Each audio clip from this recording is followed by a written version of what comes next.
नमस्कार, आप देख रहे हैं जनता टीवी और मैं हूं आपके साथ दिशा। आखिरकार लंबे इंतजार के बाद उत्तराखंड में निकाय चुनाव होना तय हुआ है, लेकिन निकाय चुनाव के पहले ही कांग्रेस को बड़ा झटका लगा है।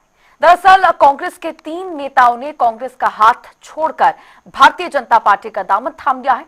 कांग्रेस के प्रदेश उपाध्यक्ष मथुरा दत्त जोशी, अल्मोड़ा के वरिष्ठ नेता बिट्टू कर्नाटक और जगत सिंह खाती ने कांग्रेस पार्टी से इस्तीफा दे दिया है और भारतीय जनता पार्टी में शामिल हो गए।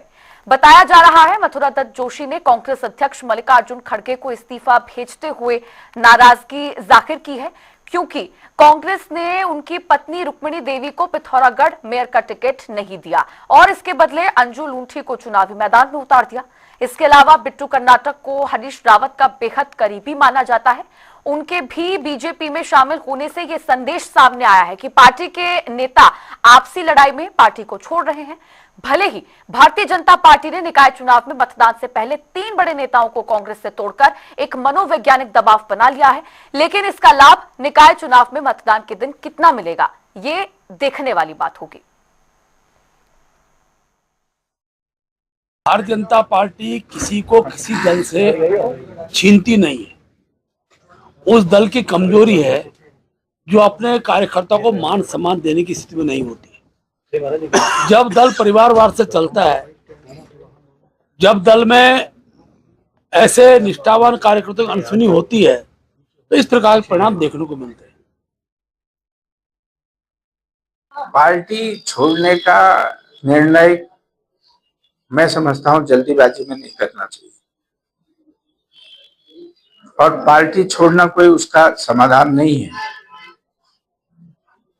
जो भी कदम कोई उठा रहा है तो सोच समझ के उठाए और पार्टी के जो 5 वरिष्ठ नेताओं ने टिकट बांटे हैं, उनकी जिम्मेदारी बनती है कि जो लोग नाराज हैं उन लोगों से बात करें, उनको समझाएं और उनकी समस्या का समाधान करें, उनके सवालों का उत्तर दें। आप किस रूप में देखते हैं? देखिए, पहली बात तो ये है कि जो भी व्यक्ति पार्टी में काम करता है और उसे कई उम्मीद होती है, लेकिन मुझे लगता है कि सिर्फ एक टिकट ही ऐसी बात नहीं है जिसकी अगर आपकी उम्मीद पे पार्टी खरी नहीं उतरी तो आप पार्टी छोड़ के चले गए। मथुरा दत्त जोशी जी को कांग्रेस पार्टी ने बहुत सम्मान दिया, बहुत मान दिया। वो कई जो है उच्च पदों पर भी रहे और उन्होंने चुनाव भी लड़ा, जिला पंचायत का हो या प्रमुख का हो। उसके बाद जो है कई सारी ऐसी चीज़ें हैं रही और आप एक बार टिकट मांग रहे थे। मुझे लगता है कि कहीं ना कहीं कुछ ना कुछ कंफ्यूजन रहा, इस वजह से आपको टिकट नहीं हो पाया, लेकिन उसके बावजूद भी आपकी नाराजगी दूर करने के लिए भी प्रदेश अध्यक्ष जी खुद आपके घर गए, सारे वरिष्ठ नेताओं ने आपसे बात भी की और तब भी आपने ऐसा निर्णय लिया। तो मुझे लगता है कि ये निर्णय उन्होंने शायद अपनी किसी मजबूरी के तहत लिया है। कोई उनकी महत्वाकांक्षाएं होंगी, कोई आकांक्षाएं होंगी, वो लेकर के उन्होंने निर्णय लिया और मैं बड़ी शॉक्ड हूँ इस बात पे, क्योंकि मुझे 2 दिन पहले अभी उनका एक मैं बयान देख रही थी कि उन्होंने कांग्रेस पार्टी को अपनी माँ के समान बताया कि कांग्रेस पार्टी मेरी माँ के समान है, मैंने 48 सालों से इसकी सेवा की है। तो क्या आप 48 सालों से सेवा कर रहे थे उस माँ को, अगर एक माँ अपने बच्चे की, कई बच्चे होते हैं तो एक बच्चे की जिद पूरी नहीं कर पाई तो क्या बच्चा माँ को छोड़ के चला जाता है? तो ये बहुत मुझे तो दुख भी है और मथुरा दत्त जोशी जी को इस तरीके का कदम नहीं उठाना चाहिए था। उन्होंने जिस भी मजबूरी में ये कदम उठाया है, मुझे लगता है कि आगे आने वाले समय में उन्हें पता चल जाएगा कि कांग्रेस पार्टी ने उन्हें कितना सम्मान दिया और वहां पे उस सम्मान को खोने का काम करेंगे। और चलिए अब इसी मुद्दे पर और भी ज्यादा चर्चा करेंगे। हमारे साथ मेहमानों का एक खास पैनल जुड़ेगा, आपका परिचय उनसे करा देते हैं। हमारे साथ संजीव वर्मा, भारतीय जनता पार्टी प्रवक्ता, जुड़ रहे हैं। गरिमा दसौनी, कांग्रेस प्रवक्ता, हमारे साथ जुड़ गई हैं और अनुपम खत्री, आरएलडी महासचिव, हमारे साथ जुड़ गए हैं। आप सभी मेहमानों का बहुत बहुत स्वागत है जनता टीवी में।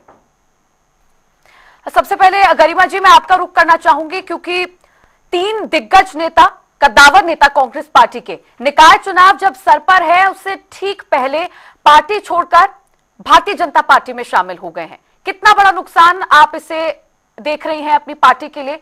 कितना डेंट इससे आपकी पार्टी को? देखिए तिशा जी, मैं आपकी बात का जवाब दूं, मैं ऑडिबल हूं आपको? जी, आप सुनाई पड़ रहा है? पहुंच पा रही है जी, सभी पैनलिस्टों को भी नमस्कार और आपका चैनल देख रहे सभी दर्शकों को भी नमस्कार। आपकी बात का जवाब दूं उससे पहले जरा मैं एक करेक्शन करना चाह रही हूं। आपने यहाँ एक बाइट चलाई कांग्रेस नेत्री की तरफ से, वो पूर्व प्रदेश प्रवक्ता हैं, अभी वर्तमान में प्रदेश प्रवक्ता नहीं है। तो नेक्स्ट टाइम से आप रेक्टिफाई कर लीजिएगा इसको। तो वो माननीय प्रीतम सिंह जी के समय पर प्रदेश प्रवक्ता थी और इस वक्त वर्तमान में नहीं है, कोई भी पद नहीं है उनके पास। मैं आपकी बात पर आती हूँ कि निकाय चुनाव में कितना बड़ा झटका लगेगा कांग्रेस पार्टी को। ये नेता जो गए, इनके पीछे कितनी लंबी कतार दिखाई पड़ रही है आपको? मथुरा दत्त जोशी जी 50-60 लोगों को लेकर गए हैं क्या? बिट्टू कर्नाटक 50-60 लोगों को लेकर गए, 50-60 तो छोड़िए, 5 भी गए इनके साथ। इनके अगल बगल कोई दिखाई पड़ रहा है आपको ज्वाइनिंग करते वक्त? तो ये किस लेवल के नेता हैं, कितना इनका जनाधार है, वो तो इनकी ज्वाइनिंग से पता चल रहा है। और ज्वाइनिंग के वक्त पर पुराने कांग्रेसी बुलाने पड़ रहे हैं। ज्योत सिंह बिष्ट जो कम से कम 1.5 साल पहले भाजपा में जा चुके हैं, उससे पहले वो आम आदमी पार्टी में थे। कमलेश रमन वही हाल, शांति रावत वही हाल, आरपी रतूड़ी, यानी कि वहां इनकी ज्वाइनिंग के समय पर मजमा लगाने के लिए पुराने कांग्रेसियों की जरूरत पड़ रही है। न भाजपा के कार्यकर्ता के चेहरे पर मुस्कान है, क्योंकि भाजपा का कार्यकर्ता इस बात को महसूस कर रहा है कि ये बाहरी दल के लोग आके हमारा हक मारने आ गए हैं। इतने महीनों से दरी बिछाएं हम, झंडे डंडे लगाएं हम, और खीर खाते वक्त ये कांग्रेसी आ गए हैं सारे। जैसा आपने 2017 में देखा, 2017 में क्या हुआ? 16 में 10 कांग्रेसी टूटकर भाजपा में जाते हैं। 17 के चुनाव में 10 के 10 को टिकट देती है भाजपा, उसमें से 9 जीत के आते हैं, 9 में से 6 को वो मंत्री बना देते हैं। तो आप सोच सकते हैं जो मौका भारतीय जनता पार्टी के कार्यकर्ताओं को मिलना चाहिए था अपनी प्रचंड बहुमत की सरकार में। 57 का बहुमत आया था 70 सीटों में से 2017 में भाजपा का, और 6 मंत्री बताइए, 11 का है हमारे वहां मंत्रिमंडल, 11 पदों का है। गरिमा जी, जिस तरह से आपने कहा कि जितने भी नेताओं ने हाल ही में पार्टी छोड़कर बीजेपी ज्वाइन की है, उनके आसपास कितने लोग नजर आ रहे हैं? अपने समर्थकों को, वो ज्यादा लोगों को अपने साथ लेकर नहीं गए, लेकिन उनका कोई व्यक्तिगत प्रभाव भी जनता पर होगा। 3 कद्दावर नेता है गरिमा जी आपके पार्टी के, और एक जो मथुरा दत्त जोशी जी हैं, वो 48 सालों से पार्टी से जुड़े हुए थे। तो क्या इनका कोई व्यक्तिगत प्रभाव जनता पर नहीं है? अगर समर्थकों को साथ नहीं ले जा रहे, पर पार्टी के डीप वर्कर हैं, प्रो वर्कर हैं, क्या पार्टी के हाथ से अगर प्रो वर्कर छूटे तो कोई नुकसान नहीं मानेंगे आप? बिल्कुल ठीक सवाल किया तिशा जी आपने। कि पहली बात तो बता दूं, भाजपा इसको ऐसे प्रोजेक्ट कर रही कि बहुत कद्दावर नेता हम ले गए। मैंने कहा तो सही, 3 बार जिला पंचायत सदस्य का चुनाव लड़ा, बता देती हूं कब कब। 98 में, 2003 में, 2008 में मथुरा दत्त जोशी जी ने 3 बार जमानत जब्त करवाई अपनी, और 3 बार कोऑपरेटिव बैंक का चुनाव लड़ा, एक भी नहीं जीत पाए। अब देखिए कि साख और रसूख और प्रभाव उन लोगों का होता है जो सही रास्ते पर अपने जीवन को चलाते हैं। अब जनता पर जितना इनका प्रभाव था, माना कि 50 लोगों के ऊपर इनका प्रभाव था, या 150 पर था, या 500 पर था, वो लोग खुद आज शॉक्ड हैं इनके इस कदम से। तो दल बदलुओं की साख की क्या बात करें हम? साख तो तब होती, मथुरा दत्त जोशी जी की जनाधार और साख तब थी जब वो कांग्रेस पार्टी के कर्मठ सिपाही थे। जैसे ही उन्होंने छलांग लगाई है, पूरा सोशल मीडिया देख लीजिए, लोग कुरेद के उनके सारे कृत्य निकाल रहे हैं। और ये कोई समाज सेवा के लिए दल बदल नहीं करता, ये तो आपको भी समझ में आ गया होगा, एक 10 साल के बच्चे के समझ में आता है कि कोई समाज सेवा के लिए दल बदल नहीं करता, अपने हितों की रक्षा के लिए, अपने लालच के लिए, अवसरवादिता, मौका परस्ती जिसको हम कहते हैं, महत्वाकांक्षा, ये सारे विभीषण और जयचंद अपने मौका परस्ती के लिए गए हैं। अब देखते हैं भाजपा कितना। अब आप अजीब माया देखिए तिशा जी, ज्योत सिंह बिष्ट को 2 बार पार्टी ने टिकट दिया। 96 में ये टिहरी विधानसभा से लड़े कांग्रेस के टिकट पर, और 2022 में ये धनौल्टी से लड़े कांग्रेस के टिकट पर। फिर भी इन्होंने कांग्रेस छोड़ दी, इन्होंने कहा सम्मान नहीं मिला, जबकि वरिष्ठ उपाध्यक्ष, second in command Kishore Upadhyay ji के टाइम पर ये थे। और उसके बाद आज मथुरा दत्त जोशी कह रहे मुझे टिकट नहीं मिला। अरे जिसको टिकट दो वो भी छोड़ रहा है, जिसको टिकट ना दो वो भी छोड़ रहा है। हमारे साथ संजीव वर्मा जी भी जुड़े हुए हैं, बीजेपी प्रवक्ता संजीव वर्मा जी भी जुड़े हुए हैं, उनसे प्रतिक्रिया ले लेते हैं। संजीव जी, गरिमा जी का कहना है कि भारतीय जनता पार्टी ने उन तीनों नेताओं के बारे में, जिन्होंने हाल ही में कांग्रेस छोड़कर बीजेपी ज्वाइन की है, एक हाइपोथेटिकल इमेज जो है वो आप प्रोजेक्ट करने की कोशिश कर रहे हैं कि दिग्गज नेता है, कद्दावर नेता है। और कहीं ना कहीं एक मनोवैज्ञानिक दबाव जो है वो आपने बनाने की कोशिश की है पार्टी पर। नगर निकाय के चुनाव से पहले अपनी पार्टी में उनको शामिल करा लिया, क्या लगता है फायदा ले पाएंगे?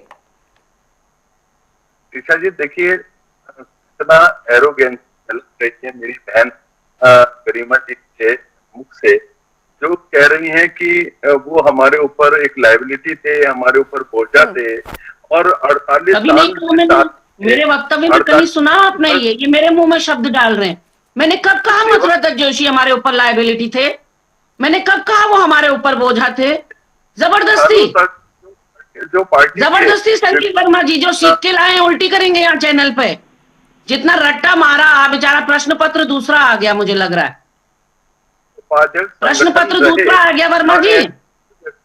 ये कब कहा मैंने लायबिलिटी थे मथुरा दत्त जोशी कांग्रेस पे? कभी भी नहीं, कभी नहीं। मैं तो हर बाइट में मेरी देख लीजिए, मैंने इस बात को रखा है कि बहुत लंबी सेवा की है मथुरा दत्त ने कांग्रेस पार्टी की। मैंने ये कहा मेरी व्यक्तिगत हानि है, मेरे पारिवारिक संबंध थे मथुरा दत्त जोशी जी से, मेरे पिताजी के सहयोगी थे मथुरा दत्त जोशी, मुझे बहुत दुख है उनके जाने का। लेकिन ये हुई व्यक्तिगत बातें, वैचारिक मत भिन्नता, नैतिक मत भिन्नता, ये संजीव वर्मा जी, गरिमा जी संजीव जी को अपनी बात रख लेने दें। कब सुना इन्होंने कि गरिमा ने कहा बोझा थे मथुरा दत्त और लायबिलिटी थे? मैंने तो नहीं कहा। ठीक है गरिमा जी, संजीव जी को अपनी बात पूरी कर लेने देते हैं, आपके पास लौटूंगी मैं। संजीव जी आप अपनी बात पूरी करें, आपकी आवाज ठीक से पहुंच नहीं पा रही है संजीव जी। मुझे बताइए, मेरे जो बातें निकली नहीं, मुझे कोट कर रहे हैं वो कि गरिमा जी कह रही है मथुरा दत्त जी लायबिलिटी थे और बोझा थे। मैंने तो कहा ही नहीं। अरे भाजपा प्रवक्ता पहले सुना करो, काउंटर करने से पहले सुना करो। जो मार के आए हो वो यहाँ पर क्यों उल्टी कर रहे हो? गरिमा जी ठीक है, उन्हें बात पूरी कर लेने देते हैं, उसके बाद मैं आपके पास लौटूंगी मैं उसके बाद। जी को बोझा बोल रही है और अब चैनल पर एकदम यूं मुकर गई क्योंकि झूठ बोलना आपकी पार्टी का। संजीव जी गरिमा जी ने अभी जो भी बोला वो मैंने भी सुना। संजीव जी आप उसके अलावा बात कीजिए। बोझा उन्होंने लायबिलिटी कहीं नहीं बोला उन्होंने, मैंने भी सुना। संजीव जी आप आगे बोलिए। किसी बाइट में नहीं बोला। टीशा जी छोड़िए आपका चैनल, मैंने किसी चैनल को ये नहीं बोला कि मथुरा दत्त जोशी लायबिलिटी थे, बोझा थे, कभी नहीं बोला। सदस्य जाता है परिवार का तो डेफिनेटली परिवार को नुकसान पहुंचता है। मैं इस बात से इनकार नहीं कर सकती। ये कहाँ सुन लिया जी संजीव वर्मा जी, कहाँ सुन लिया बोझा और लायबिलिटी शब्द? लायबिलिटी बोला और इन्होंने बोला जितनी जल्दी हम ऐसे लायबिलिटी को अपने से दूर कर देंगे उतना ही पार्टी के लिए अच्छा होगा। अभी इन्होंने कहा कि वो अभी ये गिनवा रही थी कि वो 3 बार चुनाव लड़े और तीनों बार जमानत जब्त हुई। तो मथुरा दत्त जोशी की जमानत जब्त नहीं हुई, कांग्रेस पार्टी की जमानत जब्त हुई।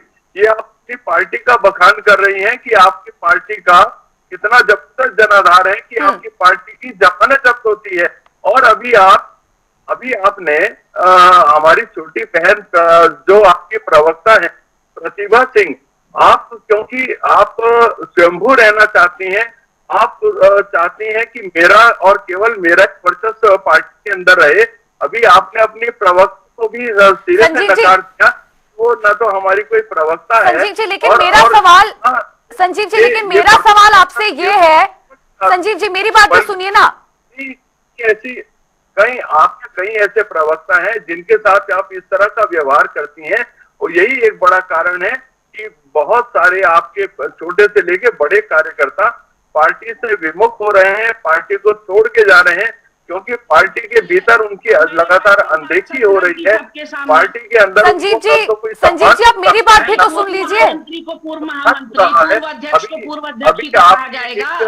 अब अगर यहाँ जनता टीवी गणेश गोदाल जी को या प्रीतम सिंह जी को अध्यक्ष कांग्रेस पार्टी चलाएगी तो मैं तो बोलूंगी ना ये अध्यक्ष पूर्व अध्यक्ष हमारे तो एरोगेंस यही इन सब चीजों के लिए। संजीव जी आप मेरी एक बात का जवाब दें। मैंने आपसे एक सरल सवाल पूछा था, मेरा पूछना ये था, चलिए ठीक है 3 नेताओं ने कांग्रेस पार्टी छोड़ी, बीजेपी में शामिल हो गए, लेकिन फायदा कितना भुना पाएंगे? आपको क्या लगता है मतदान वाले दिन फायदा क्या होगा आपको? पीछे लोग साथ चलते हैं, ये तो आपको भी बताना चाहिए।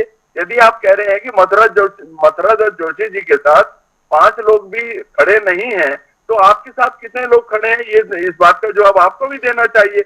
और इस तरह का व्यवहार जब आप अपने बड़े नेताओं के साथ करते हैं तो मैं सोचता हूं आज 3 लोग गए हैं तो कल को ये संख्या 3 से 9 भी होगी, 3 से 9 भी होगी, 3 से 15 भी होगी और 3 से 30 भी होगी, क्योंकि जब तक कांग्रेस पार्टी अपने व्यवहार को नहीं बदलेगी, जब तक आपकी ये झूठ की मशीन लगातार चलती रहेगी, जनता भी आपको लगातार नकार रही है।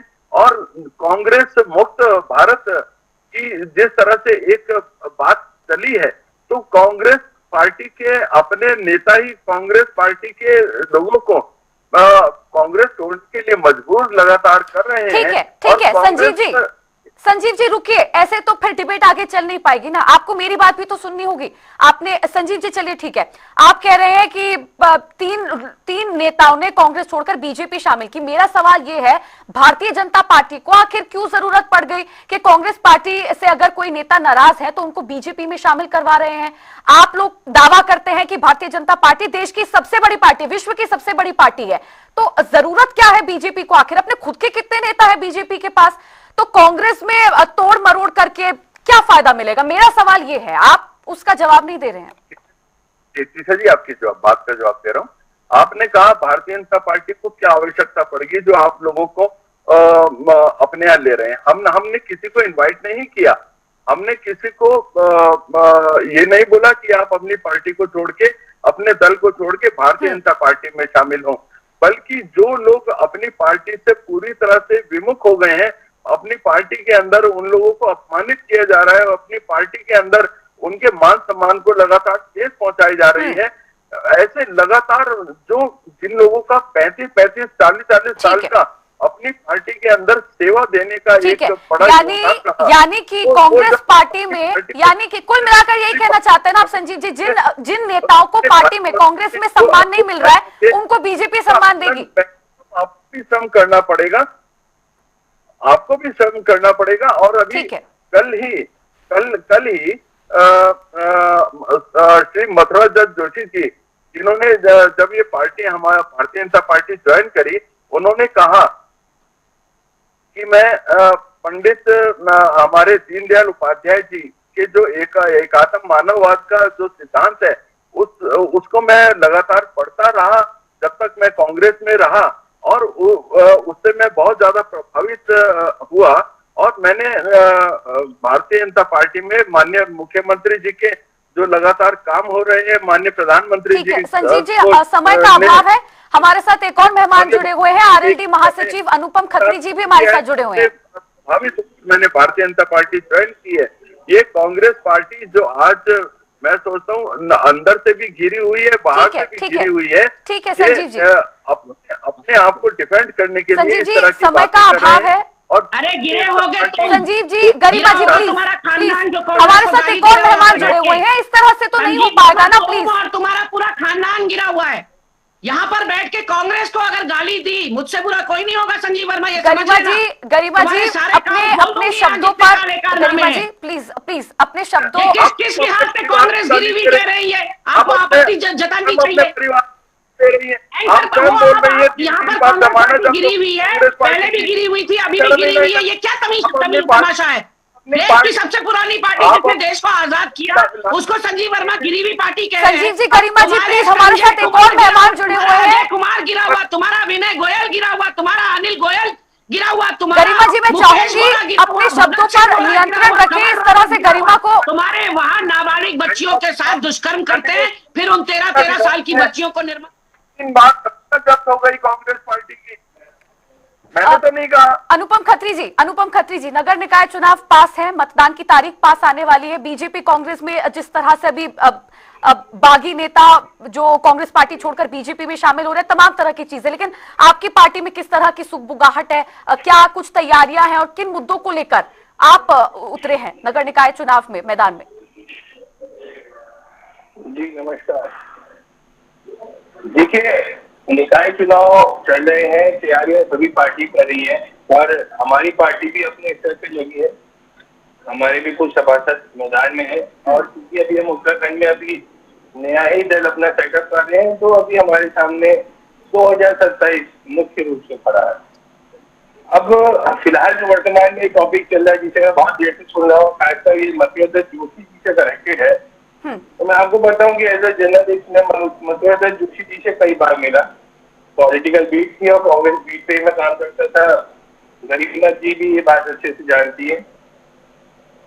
दो बातें मुझे जो इस पूरी डिबेट में कुछ अजीब लगी है। गरीबनाथ जी ने जो इस तरह ये बोला कि भाई वो गए, लेकिन कितने लोग लेके गए, क्या वो नेता है? तो संगठन और राजनीति में दो प्रकार के नेता मैंने देखे हैं अपने। एक जो क्षेत्र में काम करते हैं, पब्लिक के नेता होते हैं, एक जो एडमिनिस्ट्रेशन संभालते हैं, जो संगठन के नेता होते हैं। तो हमने मथुरा जोशी जी को हमेशा एक संगठन के नेता के रूप में देखा। और अगर इस क्रम में उन्होंने कभी चुनाव लड़े तो ये बात की मैं सहमति करूंगा संजीव जी की, अगर वो हारे तो इसका मतलब संगठन हारा। मथुरा जोशी जी की अकेली हार नहीं काउंट कर दीजिए, इसे संगठन को साथ देना चाहिए। मैंने भी पिछले कई सालों से कांग्रेस के कई चुनाव देखे हैं और हरीश रावत जी का कार्यकाल भी देखा है, विजय बहुगुणा जी का भी देखा है और संगठन के अंदर चलने वाली खींचतान को भी देखा है कि किस तरह अपनों को ही पीछे ले जाने की कवायद वहां होती है। इस बात में दो राय नहीं है। मैनेजमेंट प्रबंधन में अब जैसे थोड़ी देर पहले पता चला कि जो आपके यहाँ बाइट दे रहे हैं मुख्य रूप से महिला, वो पता चला कि वो वर्तमान में इस समय प्रवक्ता है ही नहीं, लेकिन उनकी बाइट लगी है और प्रवक्ता के तौर पे लगी है। तो संगठन से इस तरह से वो कैसे गुजर के बाइट चैनल तक आ गई, ये सवाल भी पैदा होता है कि मुख्य प्रवक्ता जो बैठे हैं वो क्या देख रहे हैं कि कैसे किसकी बाइट चैनल तक पहुंच जा रही है। तो प्रबंध में निश्चित रूप से कमियां है। मथुरा जोशी जी का जाना एक नेता का जाना नहीं मानता मैं मानता हूं कि एक स्तंभ जो कांग्रेस के अंदर लंबे समय से बैठा हमें दिखता था और सबको व्यवस्थित करता था, वो स्तंभ आज कांग्रेस के उत्तराखंड की टीम से हट गया। ठीक है। और ये एक बड़ा नुकसान है। वो आज नहीं तो कल समय के साथ सामने आएगा जरूर। महत्वाकांक्षाएं राजनीति में सभी की होती हैं और संगठन यदि महत्वाकांक्षाओं में कहीं सहयोग ना कर पाए लंबे समय तक, ठीक है, तो उससे कहीं ना कहीं व्यक्ति शुद्ध होता है और इस तरह की कदम उठाता है। रही बात राष्ट्रीय लोकदल की, तो आपके चैनल के माध्यम से मैं बताऊं कि कांग्रेस के कई नेता हम लोगों के संपर्क में भी हैं जो इसी निकाय चुनाव में संगठन में आना चाहते हैं, निकाय चुनाव के बाद आना चाहते हैं। इस लिस्ट में कांग्रेस ही क्यों सबसे आगे पायदान पे हर राज्य में चल रही है, एक सवाल कांग्रेस के लिए बिल्कुल खड़ा होता है। ठीक है। और इस सवाल का जवाब कांग्रेस को ढूंढना चाहिए। रही बात भारतीय जनता पार्टी की, तो जैसा संजीव जी ने कहा कि भाई हमारा तो दरवाजा खुला है, अगर कोई आ रहा है तो हम लेंगे। अगर एक एक करके आ रहा है या 50 नेता लेके आ रहा है। यशपाल आर्य जी इस समय जो वर्तमान में नेता प्रतिपक्ष है वो भी कांग्रेस से भाजपा से कांग्रेस का चुने हैं। मैं कुछ बोलूं? सिंह रावत जी भी शामिल है। गरिमा जी, समय का अभाव है, समय इतनी इजाजत देता है। फिलहाल आप तीनों मेहमानों का जुड़ने के लिए और मेरे साथ चर्चा में हिस्सा लेने के लिए बहुत बहुत शुक्रिया। और इसी के साथ बुलेटिन में फिलहाल के लिए इतना ही। रुक रहे एक छोटे से ब्रेक के लिए, देखते रहिए जनता टीवी।